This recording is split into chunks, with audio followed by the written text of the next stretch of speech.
Well, it may seem as though by now masks are no longer in short supply. Unfortunately, that's not the case. But quietly behind the scenes, a local group is making a huge difference. In this story that is positively San Diego, I got to talk to the founder, whose response to a call for help has now spread across the country and beyond. By myself, I'm not very powerful as far as making many masks. Michelle Harvey is modest about what her passion and compassion have accomplished. I just reached out to nextdoor.com. And from there, I started a Facebook group, and it just grew and grew and grew. It started when Michelle's friend, an ICU nurse, posted about the need for masks back in March 2020. Michelle managed to make 3 masks, even though she says she wasn't a whiz at sewing and had no pattern. Once she got the word out, the group then had to overcome other challenges. There was fabric shortages, there was elastic shortages, so we created a network of trading to give to each other. Now they're like a well-oiled machine. Michelle estimates they provided about 70,000 masks, recipients ranging from healthcare workers and first responders to service members. It's very emotional. I will receive texts with pictures.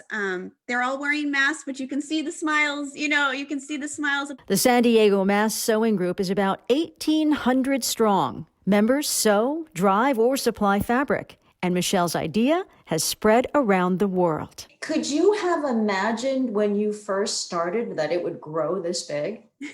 No, not at all. I had no idea what this would turn into and the friendships we would make along the way and be able to help support each other as we go through different things throughout these different phases. The group itself has entered a new phase, prompted by a troubling message Michelle received about some healthcare workers. Our nurses are not getting breaks. They're not able to sit down and eat a full lunch. So Michelle put out another call, this time for things to put in goodie bags. I will get messages just saying, thank you. That was the only thing I had to eat my entire shift. The bags are filled with everything from fruit to lotion and chapstick, and each bag comes with a handwritten note. I felt like, I could give them some joy, something in their day to make them feel like out here, we see them, we support them, and we care. And as if that weren't enough, you've heard the expression, the apple doesn't fall far from the tree? Well, the apple is Michelle's son, Mason, who we told you about a few years ago. He's been raising funds since he was about 7 years old and doing drives for the Ronald McDonald House. After Mason was diagnosed with Crohn's disease, he and his mom also started making candles. Part of the proceeds go to the Crohn's and Colitis Foundation. That is on top of the masks and goodie bags.